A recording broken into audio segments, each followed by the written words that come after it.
Digital payments వచ్చిన తరువాత చేతిలో డబ్బులు ఉంచుకోవాల్సిన అవసరం లేకుండా పోయింది. చిన్న కిరాణా షాప్ నుంచి పెద్ద షాపింగ్ మాల్స్ వరకు ఎక్కడ ఏ చిన్న బిల్లు కట్టాలన్నా అంతా ఆన్లైన్ పేమెంట్స్ లోనే చేసేస్తున్నారు. Phone pay, Google pay, Paytm ఇలా రకరకాల పేమెంట్ మెథడ్స్ ఉపయోగించి యూపీఐ చెల్లింపులు చేస్తున్నారు. ప్రస్తుతం ఇలాంటి చెల్లింపులకు ఎటువంటి ఛార్జీలు లేవు. అయితే త్వరలోనే ఈ లావాదేవీలపై మర్చెంట్ ఛార్జీలు ప్రవేశపెట్టడానికి కేంద్రం ప్లాన్ చేస్తున్నట్లు తెలుస్తోంది.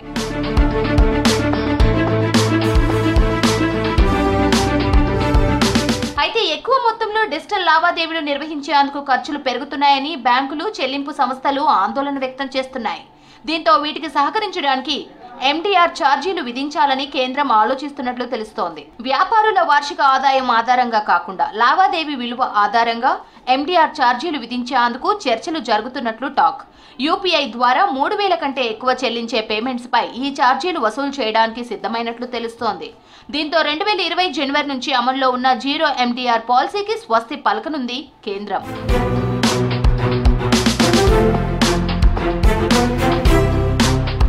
చిన్న మొత్తంలో జరిపే యూపీఐ పేమెంట్స్ కు ఎండిఆర్ ఛార్జీల నుంచి మినహాయింపు ఇచ్చినా ఎక్కువ మొత్తంలో చేసే పేమెంట్స్ కు త్వరలోనే మర్చెంట్ ఛార్జీలు వసూలు చేయనుంది కేంద్రం. పెద్ద వ్యాపారాలపై 0.3% ఎండిఆర్ విధించాలని పేమెంట్స్ కౌన్సిల్ ఆఫ్ ఇండియా ప్రతిపాదించినట్లు చెబుతున్నారు. ప్రస్తుతం క్రెడిట్, డెబిట్ కార్డులపై ఎండిఆర్ ఛార్జీలు 0.9% నుంచి 2% ఉన్నాయి. అయితే రూపే కార్డులపై ప్రస్తుతానికి ఎండిఆర్ విధించే ప్రసక్తి లేదని టాక్. బ్యాంకులు, ఫిన్టెక్ సంస్థలు, ఎన్పిసిఐ వాటాదారులతో సంప్రదింపుల తర్వాత నెల, 2 నెలల్లో యూపీఐ లావాదేవీలపై ఛార్జీలు విధించే అవకాశం ఉన్నట్లు తెలుస్తోంది.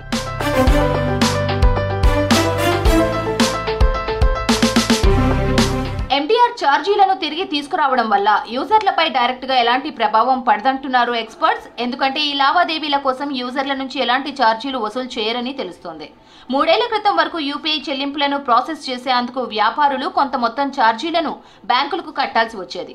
అది కూడా 1% లోపే ఉండేది. అయితే యూపీఐ చెల్లింపులపై ఈ ఎండిఆర్ ఛార్జీలను 2022లో కేంద్రం తొలగించింది. అనంతరం ఈ ప్రాసెసింగ్ ఖర్చులను భర్తీ చేసేందుకు బ్యాంకులు, ఫిన్టెక్ కంపెనీలకు కేంద్రం సబ్సిడీలు ఇస్తూ వస్తోంది.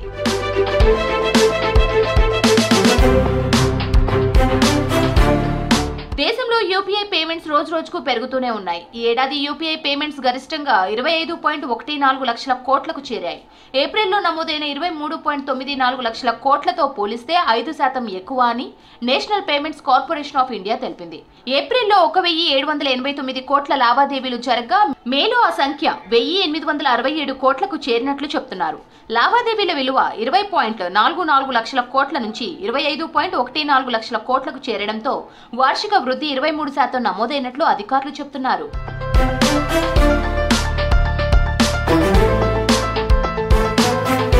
రోజువారీ యూపీఐ చెల్లింపుల లావాదేవీలు సగటున ఏప్రిల్లో 79,831 కోట్ల నుంచి 1.5% పెరిగి మేలో 81,106 కోట్లకు చేరింది. ఇంతకు ముందు మార్చిలో యూపీఐ లావాదేవీలు రికార్డు స్థాయిలో 24.77 లక్షల కోట్లకు చేరాయని, మేలో వీటి విలువ 25.14 లక్షల కోట్లకు చేరిందని తెలుస్తోంది.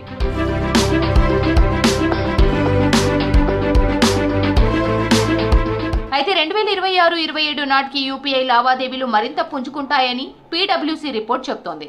అదే సమయంలో క్రెడిట్ కార్డు చెల్లింపుల్లోనూ వృద్ధి నమోదవుతుందని అంచనా వేసింది. 2026-27 నాటికి రోజుకి 100 కోట్ల లావాదేవీలు జరుగుతాయని పీడబ్ల్యూసీ నివేదిక అంచనా వేసింది. ఇవి రీటైల్, డిజిటల్ చెల్లింపుల్లో 90%కి సమానమని తెలిపింది.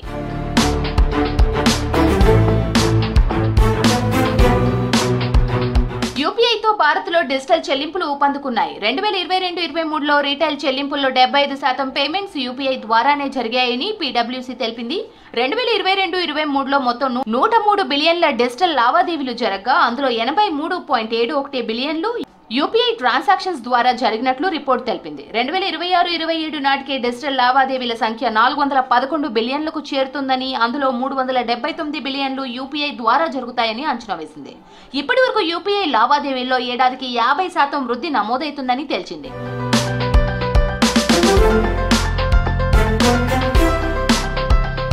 యూపీఐ తర్వాత డిజిటల్ చెల్లింపుల కోసం ఎక్కువ మంది డెబిట్, క్రెడిట్ కార్డులను ఉపయోగిస్తున్నట్లు పీడబ్ల్యూసీ నివేదిక తెలిపింది. ముఖ్యంగా క్రెడిట్ కార్డు చెల్లింపులు పెరుగుతున్నాయని చెప్తోంది. 2024-25 నాటికి డెబిట్ కంటే క్రెడిట్ కార్డుల ద్వారా జరిగే చెల్లింపులే అధికంగా ఉంటాయని అంచనా వేసింది.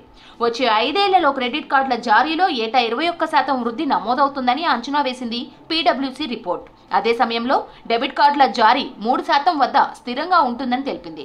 ఇక యూపీఐ పేమెంట్స్ ఈజీగా ఉండడంతోనే డెబిట్ కార్డు వినియోగం తగ్గిపోతోందని పీడబ్ల్యూసీ రిపోర్ట్ తేల్చింది.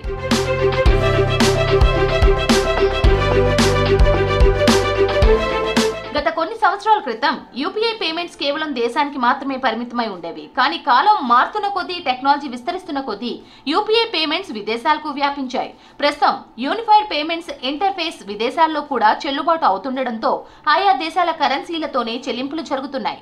కాబట్టి విదేశాలకు వెళ్లేవారు ప్రత్యేకించి ఆ దేశ కరెన్సీని తమతో పాటు తీసుకెళ్లాల్సిన అవసరం లేకుండా పోతోంది.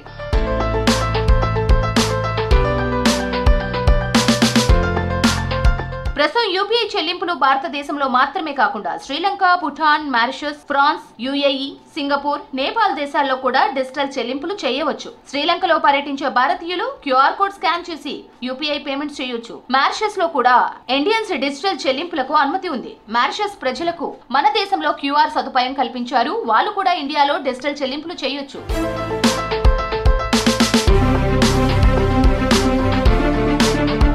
ఇండియాలో కాకుండా మొదటిసారి యూపీఐ సేవలను భూటాన్ కంట్రీ అనుమతించింది. 2012 జూలై 13న ఆ దేశంలో యూపీఐ సేవలు అందుబాటులోకి వచ్చాయి. దీనికోసం భీమ్ app and Bhutan Royal Monetary Authority భాగస్వామ్య ఒప్పందం కుదుర్చుకున్నాయి. యుఏఈ భారత్ 3వ అతిపెద్ద వాణిజ్య భాగస్వామిగా ఉంది. యుఏఈ ప్రధాన బ్యాంక్ మష్రిక్ తో కలిసి కొద్ది రోజుల క్రితం దేశంలో యూపీఐ చెల్లింపులను స్వీకరించడానికి భారత ప్రభుత్వంతో ఒప్పందం కుదుర్చుకుంది.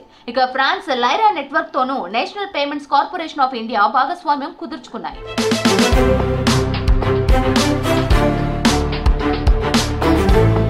పండుగ సీజన్ వచ్చిందంటే యూపీఐ పేమెంట్స్ మరింత ఊపందుకుంటున్నాయి. సంఖ్యాపరంగా కాకుండా విలువల పరంగా దూసుకుపోతున్నామని ఎక్స్పర్ట్స్ చెప్తున్నారు. అయితే డిజిటల్ లావాదేవీలపై ఎక్కువ మంది ఇంట్రెస్ట్ చూపడంతో బ్యాంకులు కూడా ఈ సేవలు అందించేందుకు పోటీ పడుతున్నాయట. గతంలో యూపీఐ సేవలు అందిస్తున్న బ్యాంకుల సంఖ్య 492 ఉంటే ఈ ఏడాది వాటి సంఖ్య 622 ప్లస్ ఉంటుందని చెప్తున్నారు ఎక్స్పర్ట్స్.